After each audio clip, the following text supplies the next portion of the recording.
Indian country had to import food grains. The country was struggling against such dependent conditions.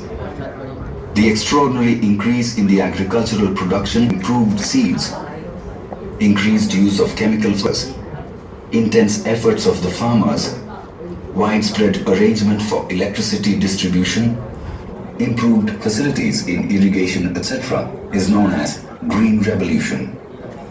Main objective of the Green Revolution was to increase agricultural production. Farmers were encouraged to use chemical fertilizers and insecticides more. This led to attain the target to increase the agricultural production.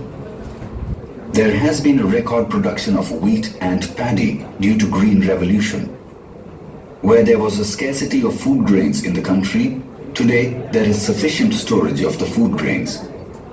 Once, drought was a hazard of regular interval in India. Its adverse effects are not seen after the Green Revolution.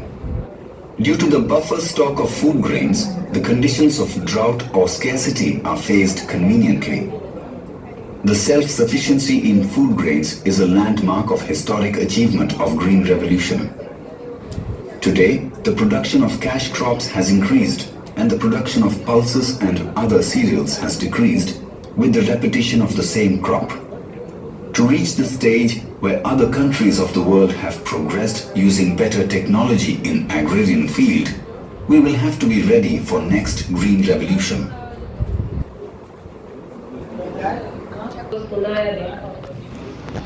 once again 4 marker में नहीं पूछा जाएगा, लेकिन 3 marker में पूछते हैं, even board में भी पूछा गया है, तो ध्यान रखो। चलो ध्यान दे दो। Green Revolution took place in our country in the decade of 1960. Underline करो ईयर को, ग्रीन रिवॉल्यूशन और ईयर को अंडरलाइन करो।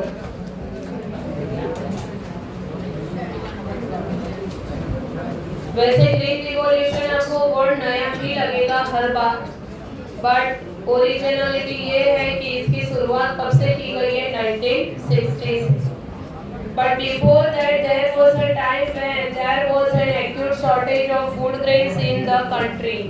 ये हमारी बात जब वीट की बात की थी तब मैंने बोला था आपको कि 1947 से पहले भारत की सिचुएशन, मतलब अंग्रेज जब नहीं आए थे उसके पहले तो बहुत अच्छी थी, लेकिन 1947 के बाद अंग्रेजों ने ऑलरेडी जो हमें इतना पायमाल कर दिया था उसकी वजह से भारत की कंडीशन ये आई थी कि ये अग्रेरियन कंट्री मानी जिसको कृषि प्रधान देश बोला जाता था, राइट, लेकिन तो भी उसको अपने ही देश के लोगों को खाना खिलाने के रिलेटेड कहां पर उसको निर्भर रहना पड़ता था, दूसरी कंट्री के ऊपर। तो यहाँ पर वो लिखा है कि भाई हमारी कंट्री के अंदर फूड की इतनी शॉर्टेज थी कि जिसकी वजह से an agrarian country had to import food grains.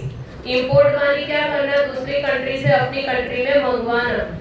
तो सोचो आप कि भाई इंडिया की क्या कंडीशन रही होगी कि यहाँ के लोगों को खाना खिलाने के लिए आपको बाहर की कंट्री से खाना मंगवाना पड़ रहा था। The country was struggling against such dependent conditions।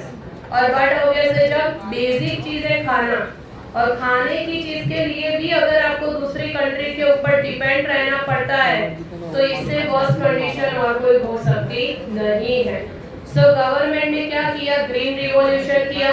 तो जो आपको पहला पॉइंट दिया है वो उसकी डेफिनेशन वगैरह है, 2 मार्कर में या 1 मार्कर में पूछ सकते हैं, वो सेपरेट से सिर्फ डेफिनेशन, तो वही पॉइंट लिखना।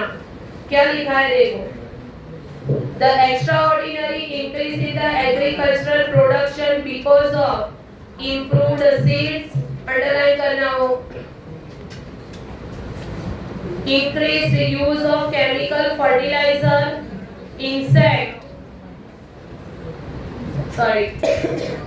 intense efforts of the farmers, widespread arrangement for electricity distribution, improved facility in irrigation etc. is known as green revolution। मानी ग्रीन रिवॉल्यूशन किसको बोला जाता है कि जिसके अंदर improved seeds मानी हाइब्रिड सीड्स यूज किए गए, increased use of chemical fertilizer, मनी, केमिकल, फर्टिलाइजर का यूज किया गया and intense efforts of the farmer, farmer ने अपना भी क्या किया, प्रयत्न किया। एक मिनट रुक, ये जिसने पंखा बंद किया ना वही चालू करे। और किसी ने बोला था तुम लोगों को wide spread arrangement for electricity distribution, government के द्वारा फार्मर्स को प्रॉपर इलेक्ट्रिसिटी भी प्रोवाइड किया गया ताकि वो लोग इरिगेशन की फैसिलिटी भी क्या कर पाए, डेवलप कर पाए। तो ये सभी चीजों को क्या बोला जाता है, green revolution. In short, government ने ये प्रयत्न किया कि हमारा एग्रीकल्चर सेक्टर फिर से हरा भरा हो जाए, तो उसके लिए इन शॉर्ट जितने भी प्रयत्न किए गए उसको ये क्या बोला जाता है, green revolution. So green revolution का मीनिंग ध्यान रखना, 2 मार्कर में पूछते हैं। Main objective of the Green Revolution was to increase agricultural production. Farmers were encouraged to use chemical fertilizer and insecticides more. These led to attain the target to increase the agricultural production. लेकिन देखो यही चीज की अभी क्या हो रही है, नेगेटिव इफेक्ट आ रही है ना। क्या नेगेटिव इफेक्ट आई इसकी, बताओ। ये ग्रीन रिवॉल्यूशन का इन्होंने बोलो अच्छा प्रयत्न किया कि उनका इंटेंशन ये था कि फार्मर्स का प्रोडक्शन बढ़े, वो लोग मतलब अच्छे सीड्स यूज करें, फिर जो भी मतलब केमिकल वाले फर्टिलाइजर है उसका यूज करें। लेकिन इसकी नेगेटिव इफेक्ट है, प्रेजेंट हम क्या फेस कर रहे हैं, अब ऑर्गेनिक फार्मिंग होती ही नहीं है, ऑर्गेनिक फार्मिंग नहीं होती है। क्या बढ़ गया इसकी वजह से, कम मेहनत, बायो पानी, हम ऐसा बोल सकते हैं कि पॉल्यूशन बढ़ गया। कौन सी दो चीजों का, land pollution as well as water pollution, right. Third one क्या हो गया, हेल्थ रिलेटेड के भी इश्यू खड़े हो रहे हैं ना आजकल, आया ना। कैंसर की बीमारी नो डाउट थी पहले, लेकिन इतनी नहीं थी। आजकल उसका रेशियो क्या हो गया है, बढ़ गया है। आगे देखो, there has been a record production of wheat and paddy due to green revolution। बात अच्छी है कि चलो हमें डिपेंड रहना पड़ता था, उसकी जगह हमारा मैक्सिमम प्रोडक्शन होने लग गया व्हीट और पैडी का। ग्रीन रिवॉल्यूशन की वजह से क्या किया गया, मैक्सिमम प्रोडक्शन किया गया, रिकॉर्ड ब्रेक बढ़ गया। Where there was a scarcity of food grains in the country, today there is a sufficient storage of the food grains। सालों पहले परिस्थिति ये थी कि शॉर्टेज थी फूड की, दूसरे देश से मंगवाना पड़ता था।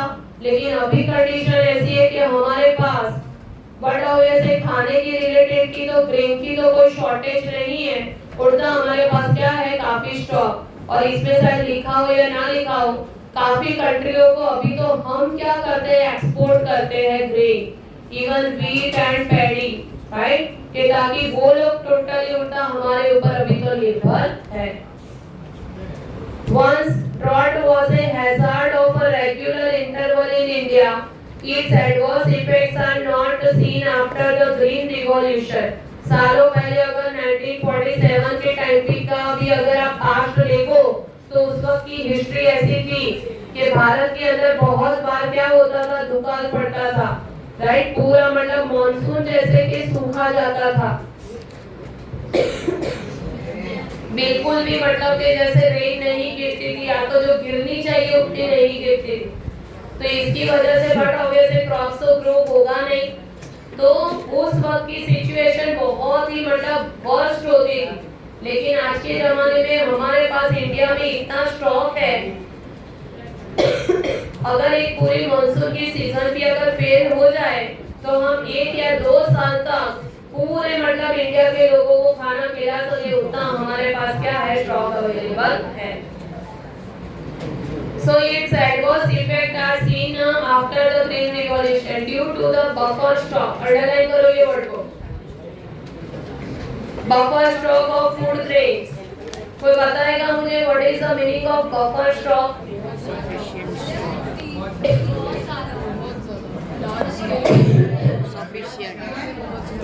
बफर स्टॉक का मीनिंग क्या हो जाएगा कि जो आपके पास ये एक्सेस स्टॉक पड़ा है, आपके कंट्री के लोगों की तो नीड सेटिस्फाई हो ही रही है, उसके अलावा अगर जो एक्सेस स्टॉक है उसको क्या बोला जाता है, तो buffer stock.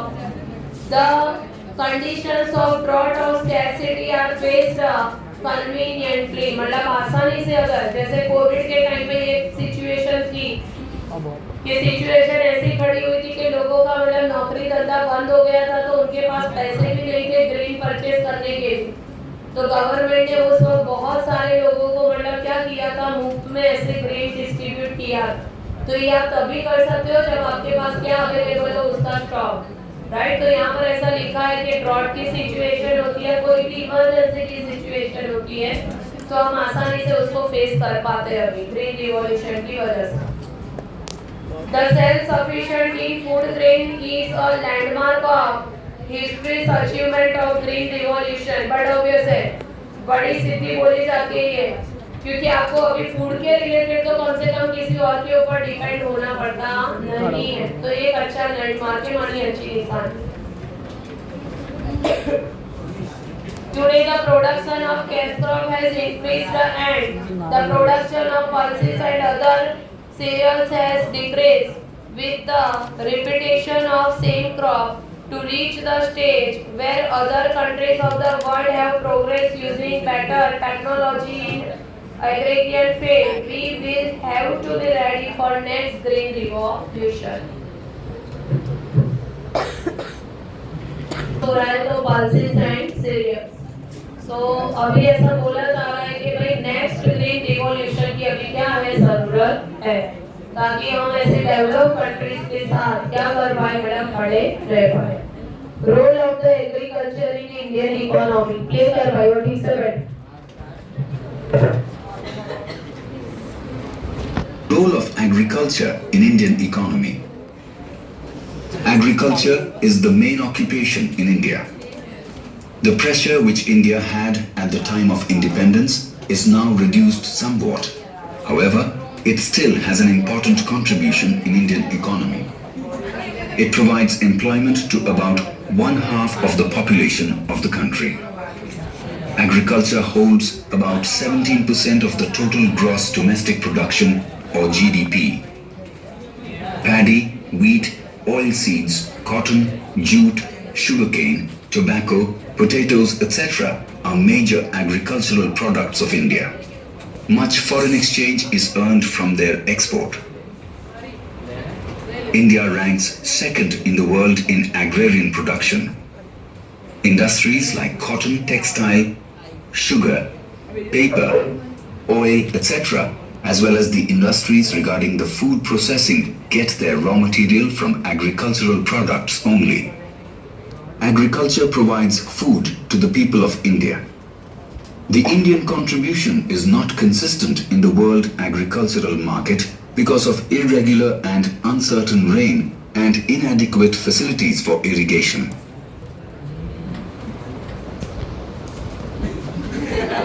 Food security is necessary for any country today. If the demand for the food grains is increasing, and if the food grains have to be imported, then the political independence of that country may be at risk. We have become self-reliant in the field of grain production due to Green Revolution. Along with the increase in farm production, there is an increase in population of the country also. In 1951, India's population was at 36 crore 10 lakhs, which today is more than 125 crores. This has increased the demand for food grains. However, there has been an increase in the production of food grains in our country during last 5 years. In 1950-51, India had produced 51 crore tons of food grains, which has increased to a record level of 265.04 crore tons in 2013-14. With the food grains which we have today, the minimum requirement of the country can be fulfilled. It is necessary to maintain buffer stock and to increase it. By the buffer stock of the grains, the scarcity of the grains can be prevented during droughts or in the case of inadequate production of the food grains. The wastage of food grains can be prevented by implementing the techniques to preserve the grains in warehouses. The hunger of thousands of families can be satisfied if this buffer stock is distributed among them free of charge. It is a strong necessity of the time to stop the wastage of food grains. It is necessary to strengthen food stocking and the arrangements to conserve it. It is a good beginning that the government has made provision to supply the food grains up to the poor people through the Food Security Act.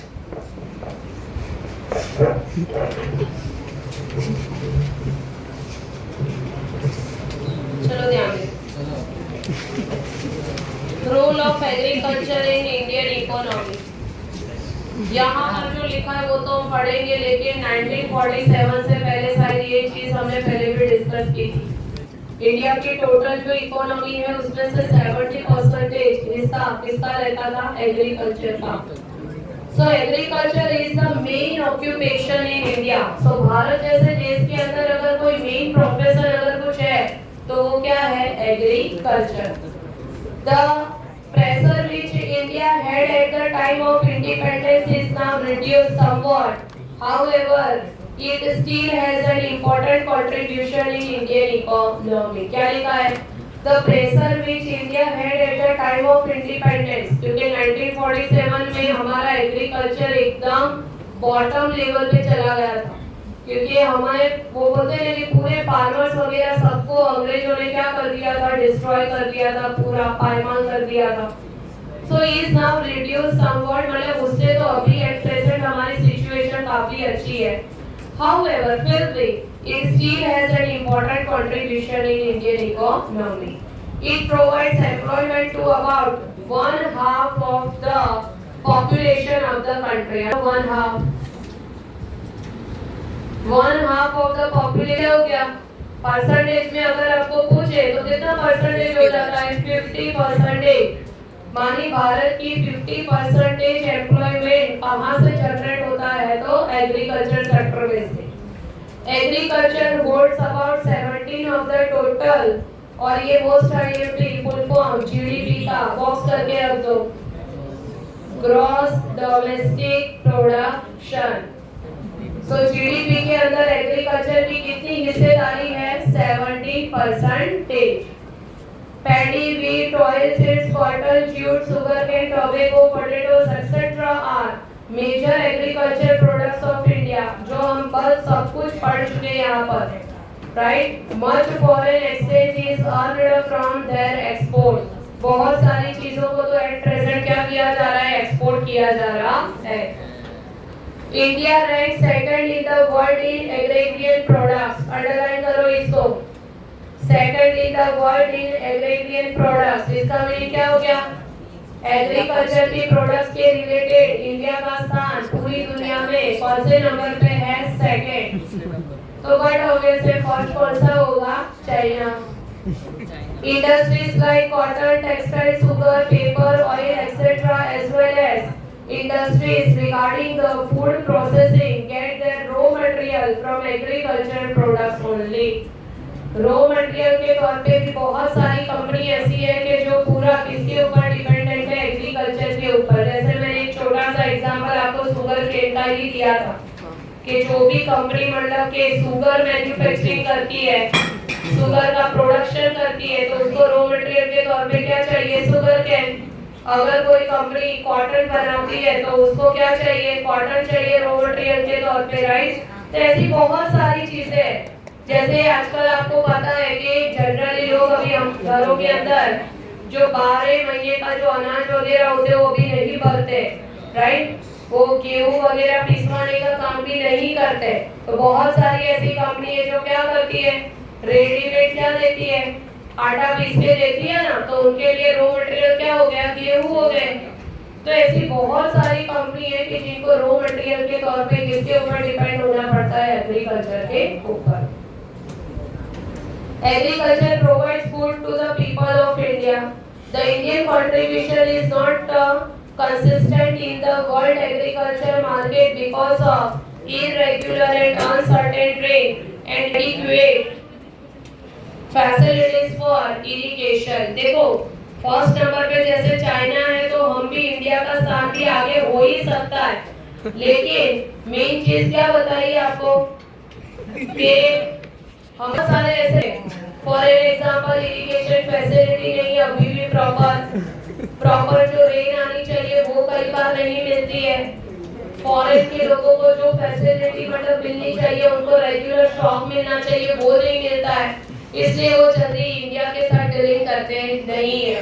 So world level पे अभी भी agriculture की काफी चीजों में भले ही second number पे है लेकिन तो भी बहुत सारी चीजों में हम ठीक है।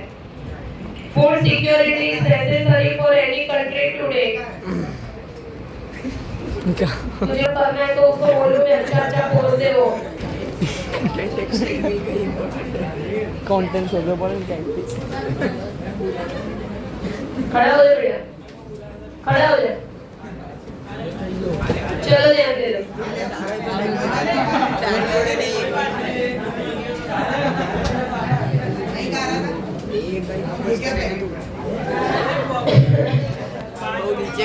चलो ध्यान। And if the food grains have to be imported, then the political independence of that country may be at a risk.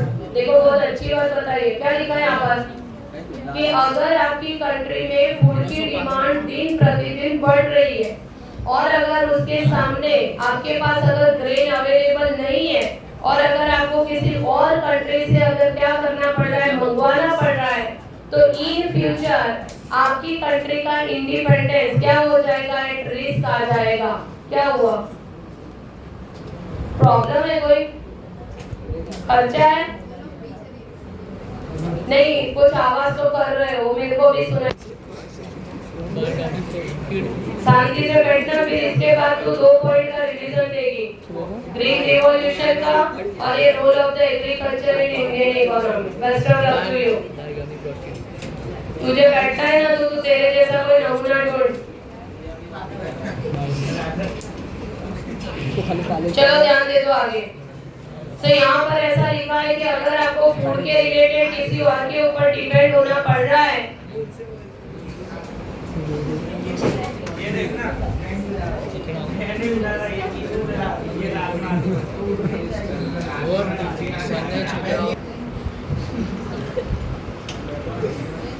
कुछ ऐसा आवाज करे ना फिर जोर दे के दे देना, कुछ मेरे नाम बैठ तो पीछे तुम दोनों खड़े हो जाओ बेटा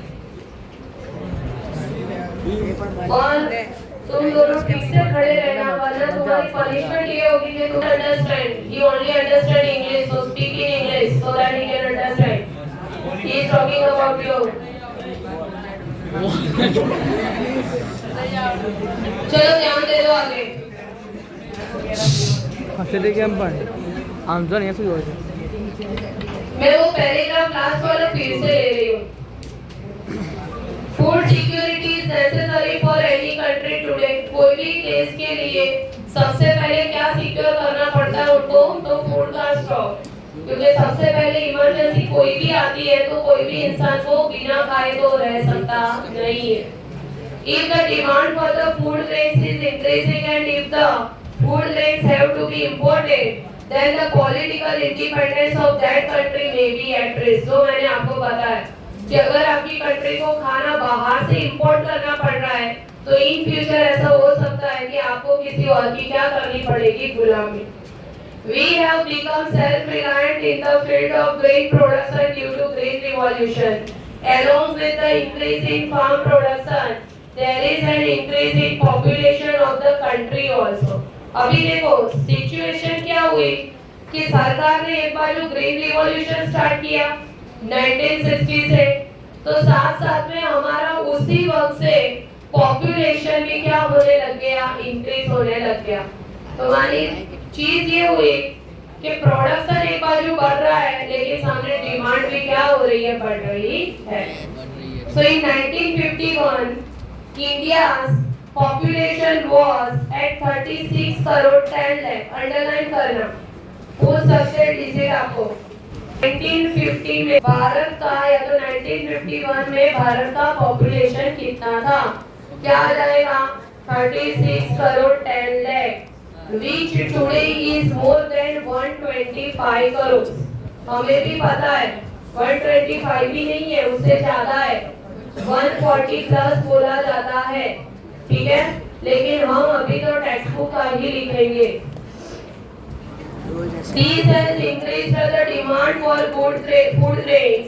However, there has been an increase in the production of food grains in our country during last 5 years. मानी पॉपुलेशन बढ़ा तो बट ऑब्वियसली फूड की डिमांड भी बढ़ती गई और सामने प्रोडक्शन भी बढ़ता जा रहा था। 1950 and 51, India had produced 51 crore tons of food grains, which has increased to a record level of 265.04 crore tons in 1340। दोनों डिजिट की कंपैरिजन दी है। 50-51 में कितना प्रोडक्शन किया था? 51 करोड़, और वो चीज इंक्रीज होके 2013-14 में कितनी बताई है? 265.04 crore. With the food grains which we have today, the minimum requirement of the country can be fulfilled. Minimum मानी जो बेसिक इंसान को जिंदा रहने के लिए जो बेसिक खाना चाहिए वो तो it is necessary to maintain buffer stock, जो हमारी बात हो चुकी कि हमें थोड़ा रिजर्व स्टॉक भी रखना पड़ता है। By the buffer stock of the grain, the scarcity of the grain can be prevented during drought in the case of inadequate production of the food grain। ये भी चर्चा हो गई आगे। ये ड्रॉट की सिचुएशन भी हम ये रिजर्व स्टॉक का यूज करते हैं। Wastage of food grain can be prevented by implementing the techniques to preserve the grains in warehouses। आप देखना कई बार आपने न्यूज़ में देखा होगा कि फार्मर्स अपना क्रॉप सेल करने के लिए जहां पर लेके आते हैं और सडनली अगर वहां पर क्या हो जाती है? बारिश, तो पूरा स्टॉक क्या हो जाता है? गीला हो जाता है, पूरा मतलब ग्रेन भी क्या हो जाता है? वेस्टेज। पर रेलवे यार्ड साइड भी अगर पानी वगैरह भर जाता है, अगर वहां पर प्रॉपर कंडीशन नहीं है ये सभी चीजों को प्रिजर्व करने की, तो कई बार क्या होता है? यही खाना वेस्टेज हो जाता है। तो गवर्नमेंट को मतलब वेयर हाउसेस प्रॉपर बनाने चाहिए। The hunger of the thousand of family can be satisfied if the buffer stock is distributed among them। और किया ही जाता है, ऐसा नहीं है कि नहीं देती है सरकार। गरीब फैमिली को सरकार हर महीने क्या देती है? अनाज वगैरह मुफ्त में देती है, जो आगे हमें पढ़ने में आएगा, इसका अभी हम डिस्कशन नहीं करते। It is a strong necessity of the time to stop the wastage of food grains. It is necessary to strengthen the food stock and the arrangement to conserve it.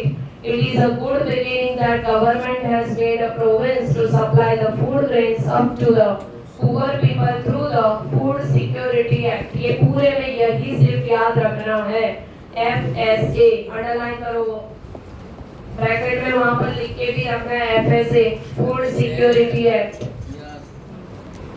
Food security act के through government ने बहुत सारी family को खाना free of charge उन्होंने grain दिया है। Last but not the effect of globalisation on Indian agriculture. भाई Impact of globalization on Indian agriculture. The policy of globalization has been implemented with the purpose that the Indian farmer can sell his farm products in world markets and earn profit. Many changes took place in the agricultural field due to globalization. The process to export or import crop productions is made very simple.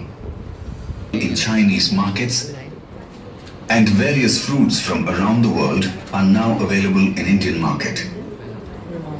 The costly genetically modified BT seeds sold by the multinational companies are now available in India.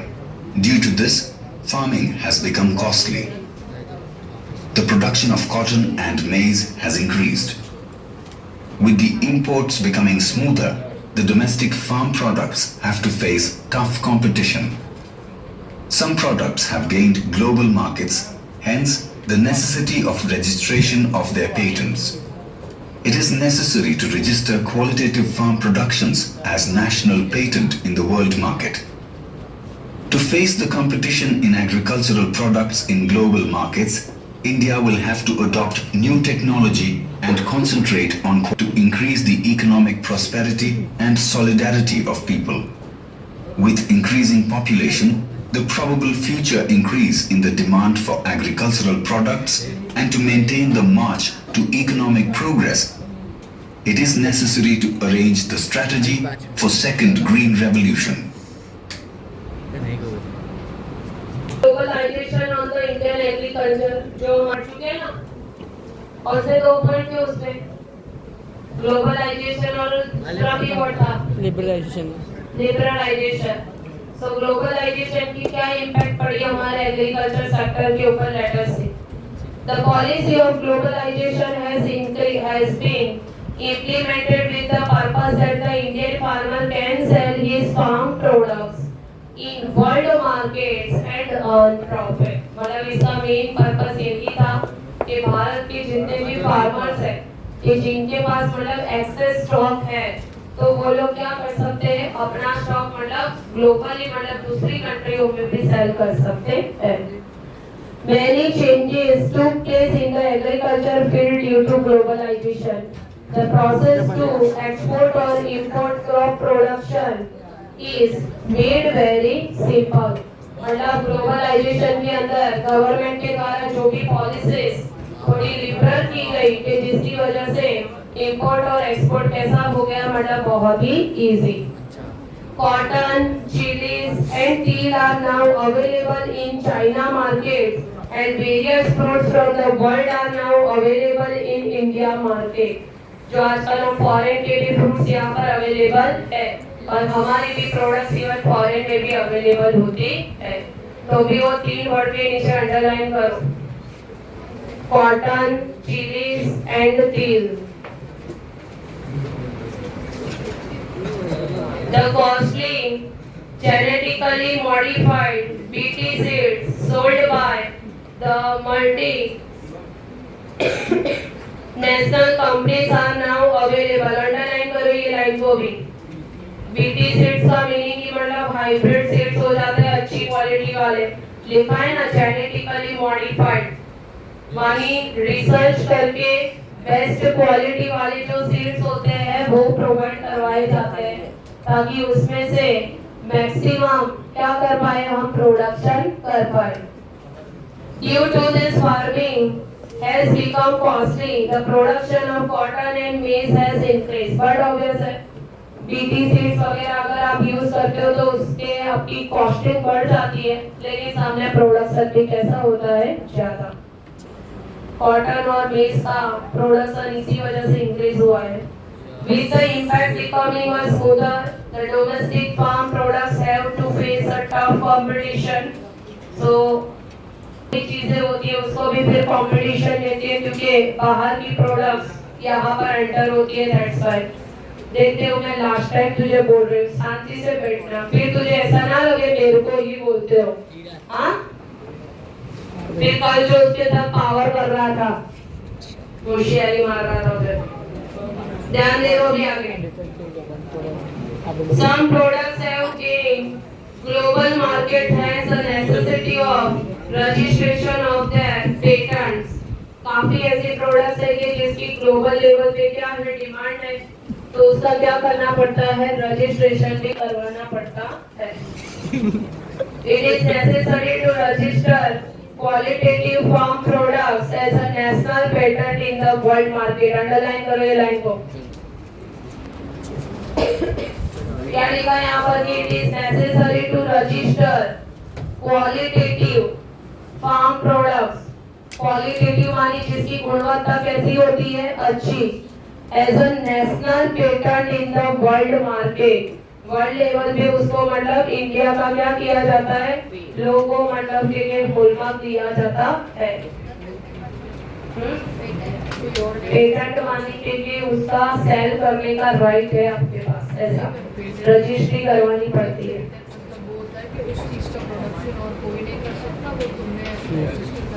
हाँ वही तो registry हो गई ना India के नाम की, तो आप ही करोगे ना फिर, और उसकी क्वालिटी भी चेक करवानी पड़ती है, फिर उसकी एक पूरा प्रोसेस होता है।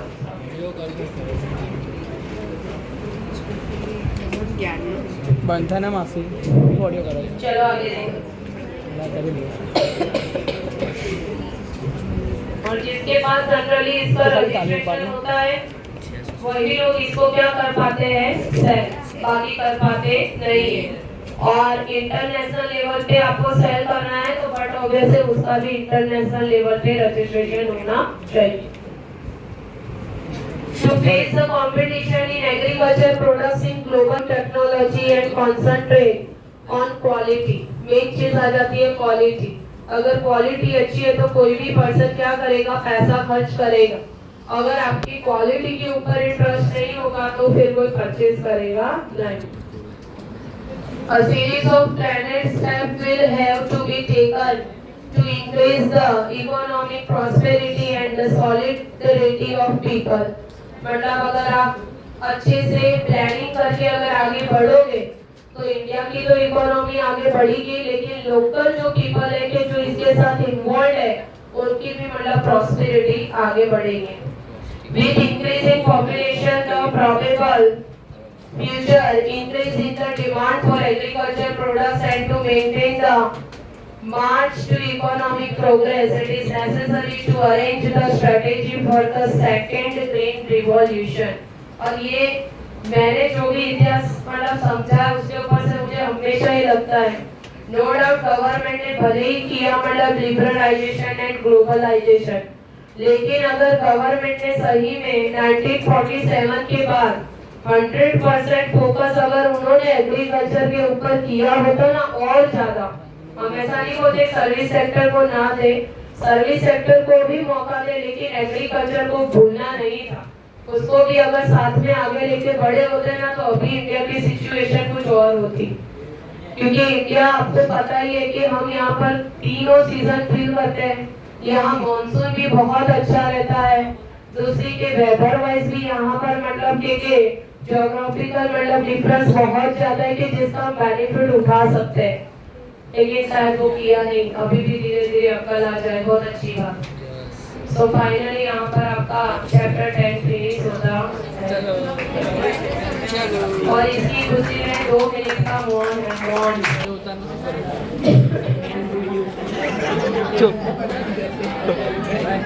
Every child feels that he or she is controlled and instructed not to do one thing or another.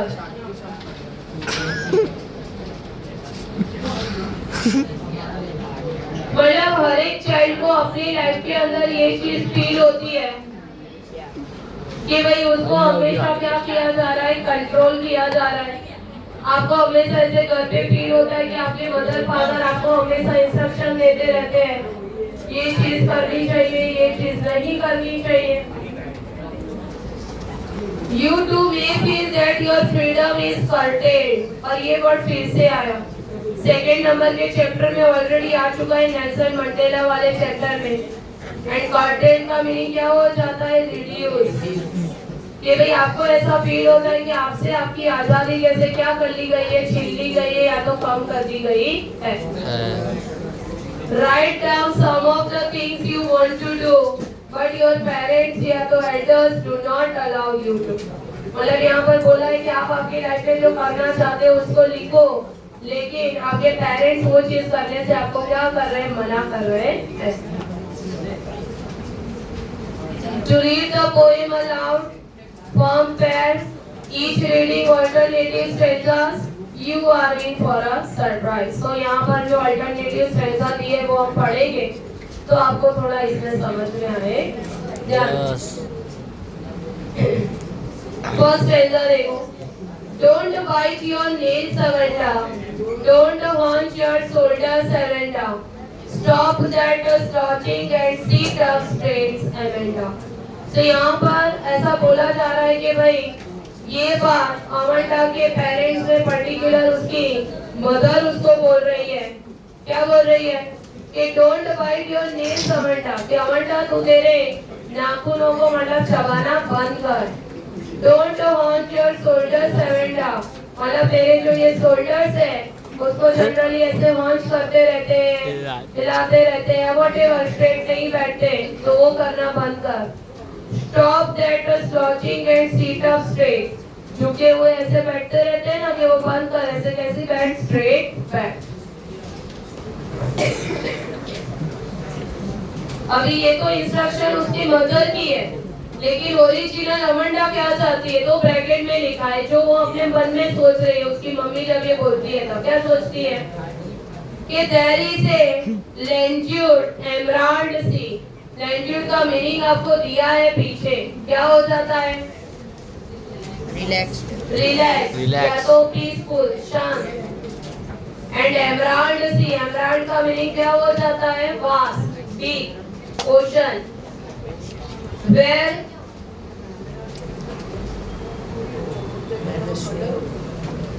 हाँ, लेकिन वास्ट ऐसा ओशन आपके नजर के साथ रहेगा, जहाँ पर भी आप जो भी देखो क्या दिखेगा, ओशन। एमराल्ड थोड़ा कलर के रिलेटेड यूज होता है, स्टोन वगैरह जो होता है। Yes, so there is a landed emerald sea where the soul inhabited is me, a mermaid drifting blissfully। मतलब अमेंडा मनी मन में सोच रही है कि मैं ये क्या बन जाऊं, जलपरी बन जाऊं, और ये वास्ट ऐसे समंदर के अंदर मैं क्या करूं, स्विम करूं, और वो भी कैसे, एकदम ब्लिसफुली। ब्लिस का मीनिंग हो जाता है हैप्पी। हैप्पीली वो वहां पर अकेले जैसे स्विम करना चाहती है। Did you finish your homework, Amanda? Did you tidy your room, Amanda? I thought I told you to clean your shoes, Amanda. यहाँ पर पेरेंट्स फिर से इंस्ट्रक्शन दे रहे हैं उसको कि did you finish your homework Amanda, कि अमेंडा तूने तेरा जो होमवर्क था वो फिनिश किया या नहीं। Did you tidy your room Amanda.